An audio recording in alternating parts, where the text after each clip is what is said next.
The silence of deep space shattered as reality itself seemed to tear open. A massive vessel, sleek and dark against the starfield, emerged from the dimensional rift. The HSS Aegis had arrived in the Zora cluster, its hull gleaming with an otherworldly sheen that absorbed rather than reflected the light of nearby stars. In the monitoring station of New Haven, the capital world of the Nexian Alliance, Chief Observer Varick's crystalline form vibrated with alarm. His sensor arrays detected power readings that defied conventional physics. "Director Mira," he called out, his melodic voice trembling slightly. "You need to see this." Director Mira glided across the chamber on her gravity cushion, her bioluminescent patterns pulsing with concern. The holoscreen before them displayed the impossible vessel, nearly 4 kilometers in length, with weapon ports that could swallow their largest ships whole. "By the first light," she whispered, "what manner of beings could build such a thing?" The answer came sooner than expected. A transmission burst cut through their communications channels with perfect clarity, bypassing encryption protocols as if they were children's puzzles. "This is Captain Sarah Chen of the human spaceship Aegis," a calm voice announced in flawless Nexian standard. "We come in peace and request diplomatic contact." Panic erupted across New Haven's government district. The Nexian Alliance, a confederation of 17 spacefaring species, had never encountered anything like this. They were traders, scientists, and explorers who had built their society on cooperation and technological exchange. Their weapons were defensive afterthoughts, their ships designed for commerce and discovery. In the Grand Council chamber, representatives of all 17 species gathered in emergency session. High Counselor Zex, their most experienced diplomat, stood before the assembled leaders. His adaptive skin shifted through shades of worry as he addressed the council. "The vessel calls itself human," he began, pulling up analysis data. "Its power core operates on principles we cannot comprehend. Their ability to translate our language instantly suggests computational power beyond our greatest achievements. And yet," he paused, bringing up the visual of Captain Chen's transmission, "they choose to approach us openly, without hostility." The council chamber erupted in overlapping voices. The crystalline collective advocated for immediate withdrawal to their core worlds. The quantum mind suggested attempting to hack the vessel's systems, a notion that drew harsh criticism from the more diplomatic members.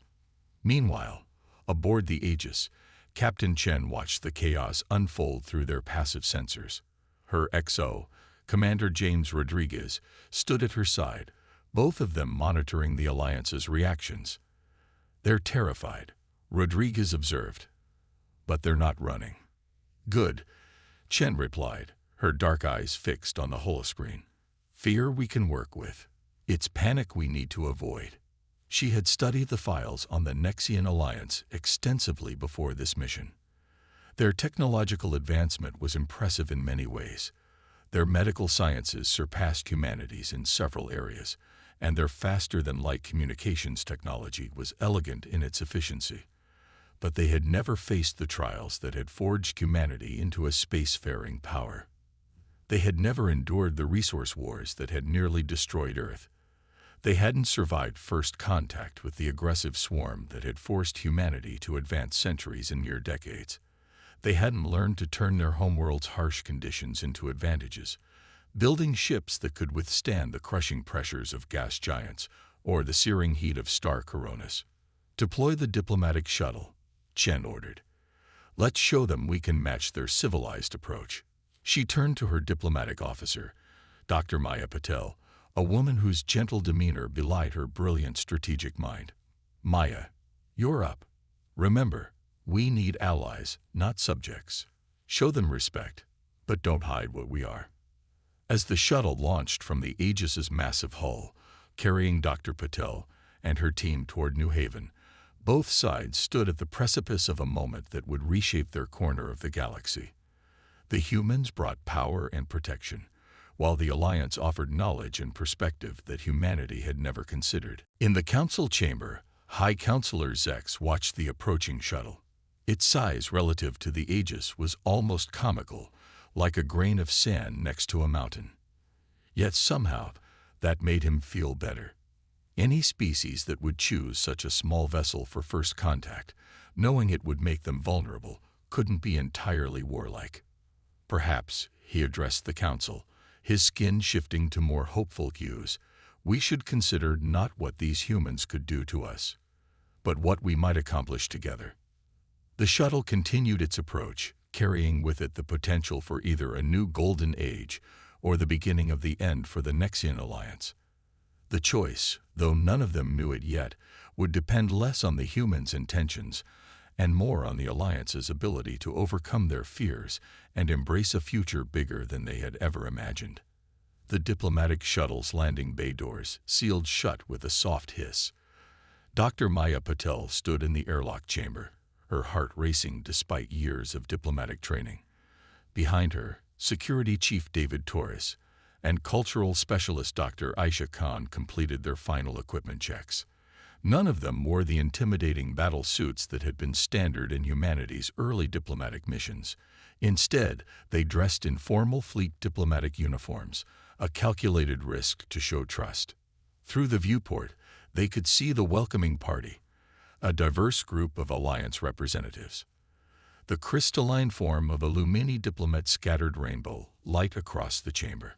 A hovering quantum mine's mechanical shell pulsed with complex patterns, and at their head stood High Counselor Zex, his adaptive skin now a careful neutral tone that humans would later learn indicated intense concentration.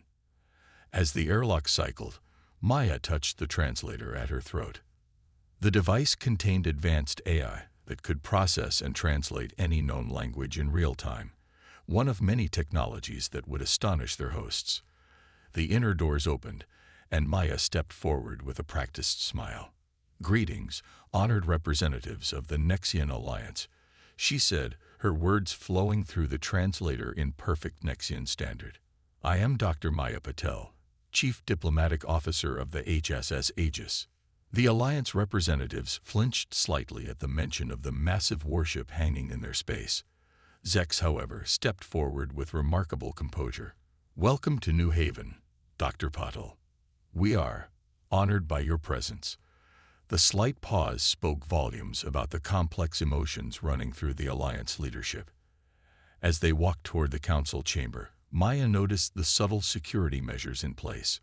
Energy fields hummed just at the edge of perception, and she spotted at least 3 different types of scanning devices tracking their movements. She pretended not to notice, just as she pretended not to notice the way the quantum mind was attempting to probe their technology. The council chamber itself was a marvel of alien architecture. The ceiling seemed to float unsupported, its surface a living display of stellar phenomena. The circular table at its center was formed from what appeared to be liquid metal, held in perfect shape by invisible forces. "Your architecture is breathtaking," Maya said sincerely as they took their seats. "The manipulation of quantum fields at this scale must require incredible precision." Her casual recognition of the technology made several council members shift uncomfortably. High Counselor Zex took his position at the table. "Dr. Patel, while we appreciate the diplomatic courtesies, there are questions we must ask directly. Your vessel, the Aegis, its power readings exceed anything in our records.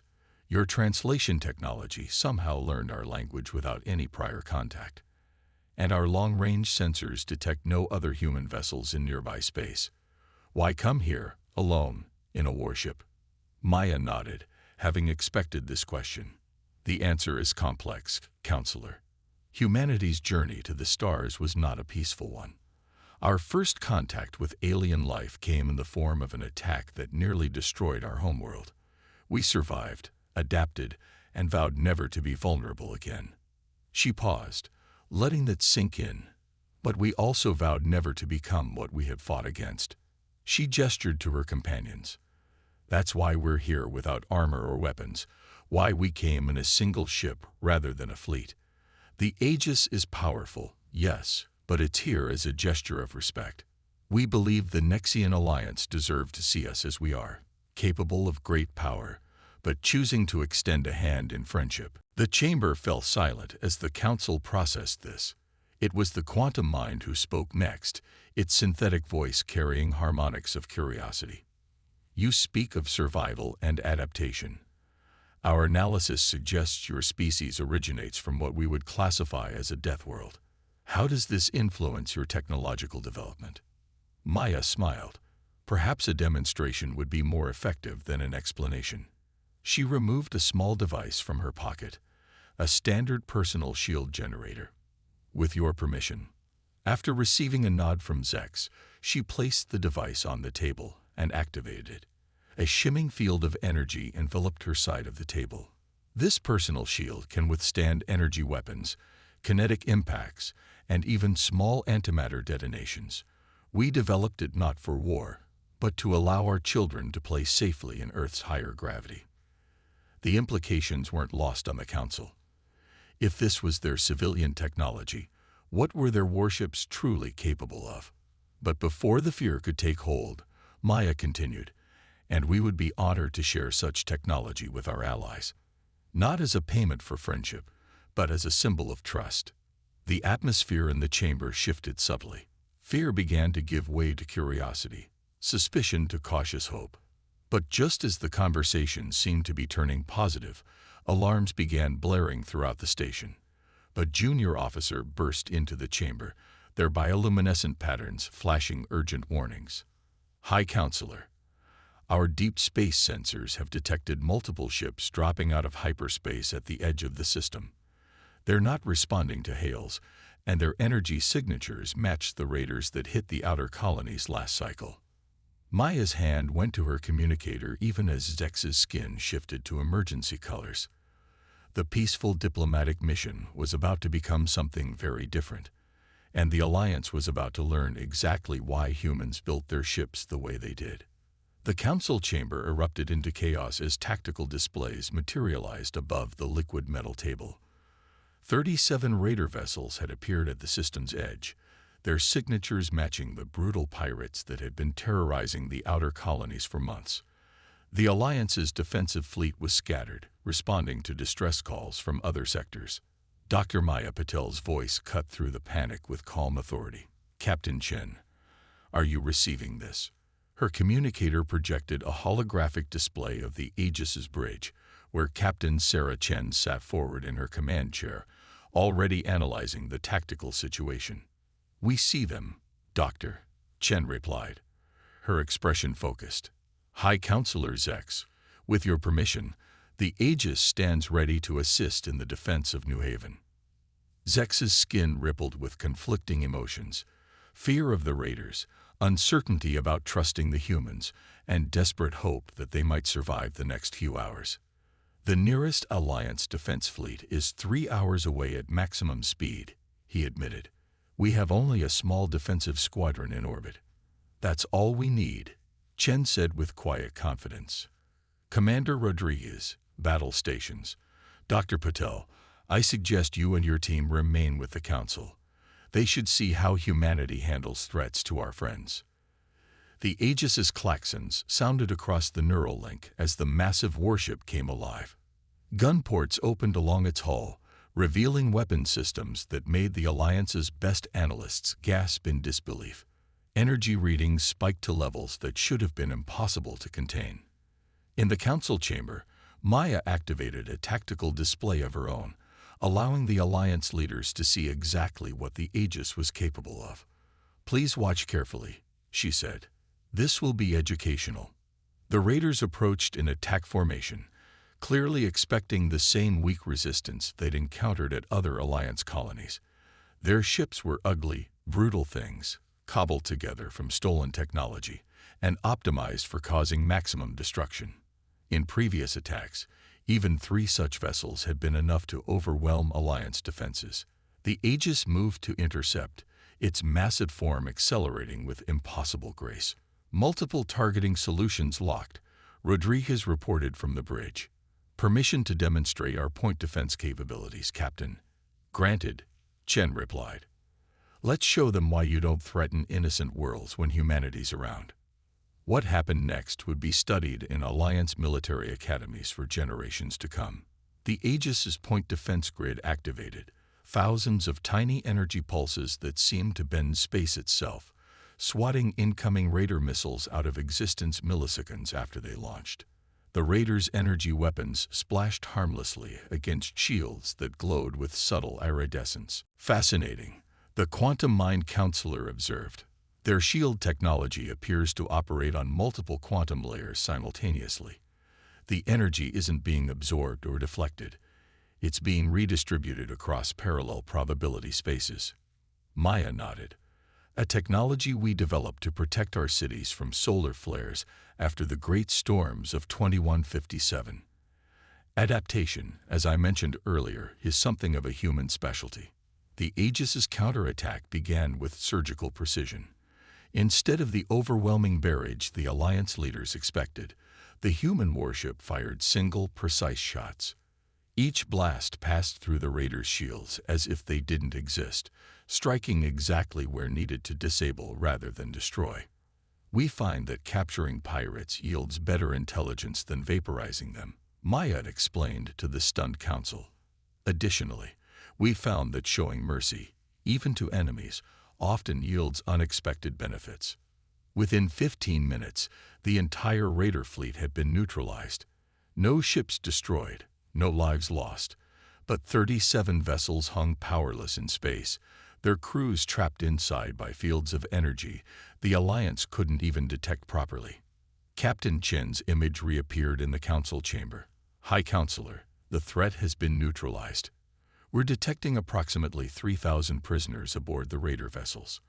With your permission, we'd like to assist in their secure transfer to Alliance custody. Zek stood slowly, his skin shifting through colors of amazement, relief, and dawning understanding. 3 hours, he said quietly. We expected to fight a desperate holding action for 3 hours, losing countless lives in the process. Instead, he turned to face Maya directly. You said earlier that humanity chose to approach us with respect rather than intimidation. I understand now. This display of power wasn't meant to frighten us, was it? Maya smiled. No, Counselor. It was meant to reassure you. The galaxy can be a dangerous place, as you've learned. Humanity has no interest in conquest or domination. What we offer instead is partnership. We have the strength and experience to help protect worlds like New Haven, while you have the wisdom and perspective to help us become more than just survivors. The council chamber fell silent as the implications sank in. Through the viewports, they could see Alliance ships approaching the disabled Raiders, beginning the process of arrest and investigation. The Aegis hung in high orbit, its dark hull now seeming less threatening and more protective. I believe, the Quantum Mind Counselor said, breaking the silence, that we should reconvene tomorrow to discuss the terms of a more permanent alliance. There is clearly much we can learn from each other. As the council members nodded in agreement, Maya's communicator chimed softly. Dr. Patel, Captain Chen's voice carried a note of concern. Long-range sensors are detecting something unusual approaching from the galactic core. Something big. I think tomorrow's discussions may need to be expedited. The day's events, it seemed, were only the beginning of a much larger story. The emergency session of the Alliance Council began as the first detailed sensor readings arrived from the galactic core. The massive holographic display in the center of the chamber showed a swarm of vessels unlike anything the Alliance had encountered. Hundreds of ships moving with perfect coordination, their energy signatures suggesting technology far beyond even the Aegis's capabilities. Captain Chen's hologram stood beside Maya Patel, both humans studying the readings with grim recognition. The swarm, Chen said quietly. They followed us here. The same hostile species you mentioned in our earlier discussions, High Counselor Zex asked, his skin shifting to colors of deep concern. The ones that forced humanity to advance so rapidly. Yes, Maya confirmed, but they've evolved since our last encounter. These energy readings. She gestured to the display, where the quantum mind was already calculating potential yields. They're significantly higher than anything we faced in the Sol system. The council chamber erupted in overlapping voices of panic. The Alliance's entire defense fleet wouldn't stand a chance against even a fraction of such power. But Captain Chen's voice cut through the chaos with steel certainty. "The Aegis is not alone," she announced. "When we detected the swarm's approach, I sent a quantum burst transmission to Fleet Command. The first response battle group is already en route. 12 ships of the line, including 3 dreadnoughts." The announcement silenced the chamber. The Alliance leaders tried to comprehend the implications. If the Aegis was considered a small escort vessel, what kind of power would 12 full warships bring? 26 minutes until battle group arrival. Commander Rodriguez reported from the Aegis's bridge. "Admiral Zhou sends his compliments and requests permission to establish a joint command center on New Haven." Zex looked around the council chamber, seeing the mix of fear and hope on his fellow leaders' faces. "Permission granted," he said firmly. "The Alliance pledges full cooperation." What followed was a flurry of activity that would have seemed impossible just days before.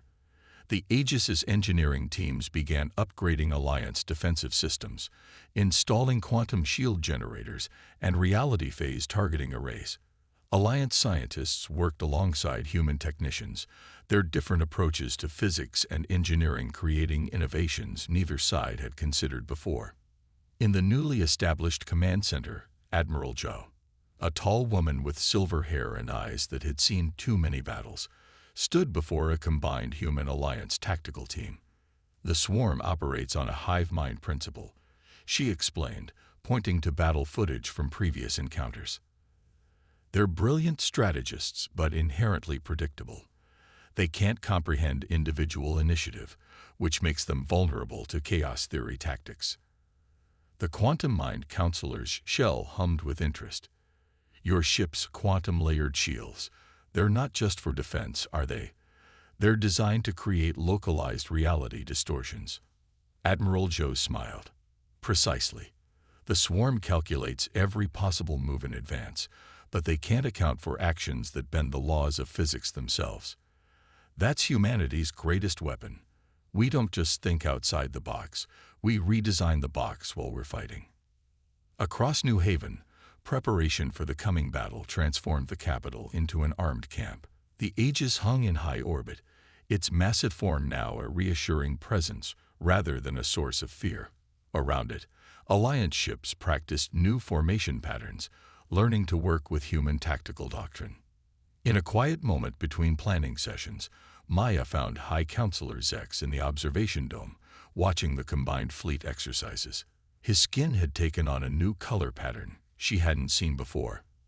"That shade," she asked quietly. "What does it mean?" Zex seemed to consider for a moment. "We don't have a word for it in any Alliance language," he admitted. "It's the color of anticipation without fear, of knowing that something terrible is coming but feeling ready to face it." He turned to face her. "We've never had a reason to feel this way before." Maya nodded understanding. "Humans have a word for it. Confidence. Not arrogance, not blind optimism, but the quiet certainty that comes from being prepared and having strong allies at your side." Their conversation was interrupted by a priority alert. The swarm had accelerated, pushing their drives beyond what should have been physically possible. They would arrive in less than 6 hours. Admiral Zhou's voice carried across all channels, human and Alliance alike. "All ships, battle stations. The enemy wants to catch us unprepared. Let's show them what happens when humanity and the Alliance stand together." In orbit, the first response battle group's dreadnoughts took position around New Haven, their massive forms dwarfing even the Aegis. Alliance ships moved into their assigned formations, their crews nervous but determined. On every bridge, in every control room, humans and aliens worked side by side, preparing for a battle that would determine the fate of 2 civilizations. The swarm approached like a storm of darkness, their ships blotting out the stars. But this time, they would face something they had never encountered before: 2 species fighting as one, combining human determination with Alliance insight. The greatest battle in either civilization's history was about to begin. The combined fleet hung in space before New Haven, a wall of determination against the approaching darkness. Human dreadnoughts formed the core of the defense, their massive forms radiating power that defied conventional physics. Around them, Alliance ships moved in precise formations, their crews ready to execute battle plans that merged human aggression with Alliance precision. Admiral Jo stood on the bridge of her flagship, the HMS Prometheus, watching the swarms approach on tactical displays. "All ships, final systems check," she ordered, her voice carrying to every vessel in the fleet. "Remember your training. Trust your allies. We make our stand here." The swarm struck like a tsunami of destruction, thousands of ships moving with horrifying coordination. Their first volley of energy weapons illuminated space itself, a wall of death that would have annihilated any normal defense. But this was no normal defense. Reality anchor points locked, the quantum mind announced from its command ship. Executing probability matrix now. The human ship's quantum shields activated in perfect synchronization with Alliance probability engines. Space itself seemed to shiver as the swarm's attack encountered layers of altered reality. Their energy weapons didn't just miss, they struck targets that existed in parallel dimensions, leaving the actual fleet untouched. "Counter-attack pattern Alpha," Zhao commanded. "Show them what we can do together." The Aegis led the first strike, its weapons now enhanced by Alliance targeting systems. Shots that should have been impossible found their marks with devastating precision. Behind it, Alliance ships deployed their new human-designed shields, advancing with confidence they had never known before. The swarm reacted with mechanical efficiency, adapting their tactics to the new threat. But for the first time in their existence, they faced an enemy that could outthink their collective intelligence. Human unpredictability combined with Alliance analytical power created strategies that no single species could have devised. "They're trying to calculate our next move," Maya observed from the New Haven Command Center, watching the battle alongside High Counselor Zex. "But they can't predict what they don't understand. And they cannot understand unity freely chosen," Zex added, his skin glowing with battle clarity. "Their hive mind is forced. Ours is a choice." The battle reached its peak as the swarm launched their ultimate weapon, a reality-crushing beam designed to tear space itself apart. They had used it to destroy countless civilizations before, but they had never encountered anything like this alliance. "Quantum singularity detected," the Prometheus's AI announced, swarm flagship preparing to fire. Admiral Jo's voice remained steady. "Execute Operation Wordsworth." Across the battlefield, human and Alliance ships moved in perfect concert. The dreadnought's quantum shields linked with Alliance probability engines in ways that broke every known law of physics. As the swarm's weapon fired, reality itself seemed to hold its breath. The beam struck not a shield, but a carefully constructed web of quantum possibilities. For a fraction of a second, every possible outcome of the battle existed simultaneously. The swarm's hive mind, trying to calculate every possibility at once, encountered an infinity it couldn't process. "Now," Zhao commanded. Every ship in the combined fleet fired at precisely the same moment. Their weapons, linked through quantum entanglement, struck the swarm flagship from every possible angle in every possible reality. The effect cascaded through the hive mind, overwhelming their collective consciousness. The swarm's perfect formation shattered. Without their unified control, they were just ships, powerful but uncoordinated. The battle that followed was brief but decisive. Some swarm ships fled, some surrendered, and some fought to the end. But the outcome was never in doubt. Hours later, as cleanup operations began, Maya stood with Captain Chen and High Counselor Zex in the observation dome, watching Alliance repair ships working alongside human engineering vessels. "The swarm will return," Chen said quietly. "They always do." "Yes," Zex agreed, his skin showing that new color of confident anticipation. "But next time, we will be ready. Together." Maya smiled, watching an Alliance medical ship dock with a damaged human destroyer. "That's the thing about humanity that the swarm never understood," she said. "We're at our best not when we're fighting, but when we're building something new. Over the next weeks, as the Alliance and humanity formalized their partnership, changes swept through both civilizations. Human universities opened their doors to Alliance students eager to learn about adaptation and innovation. Alliance research centers welcomed human scientists, combining their different approaches to unlock new mysteries of the universe. The Aegis remained in orbit around New Haven, no longer a source of fear, but a symbol of something new. A partnership that made both sides stronger. Its crew mingled with Alliance citizens in the stations and on the surface, sharing stories and dreams of what they could achieve together. One cycle later, as the first joint Human-Alliance exploration fleet prepared to launch, Admiral Joe stood with High Counselor Zex at the ceremony. They watched ships of both species moving in formation, their designs already beginning to merge into something new. "Do you know what the swarm's greatest mistake was?" Zhao asked. Zex's skin shifted to questioning colors. "They thought forcing us together would make us weak," she explained. "Instead, it showed us how strong we could be when we chose to stand together." Above them, the combined fleet jumped to faster than light travel, their quantum drives leaving trails of light across the stars. They carried with them not just the hopes of two civilizations, but proof that the greatest power in the universe wasn't technology or weapons or even knowledge. It was the simple choice to reach across the darkness of space and say, "We are stronger together."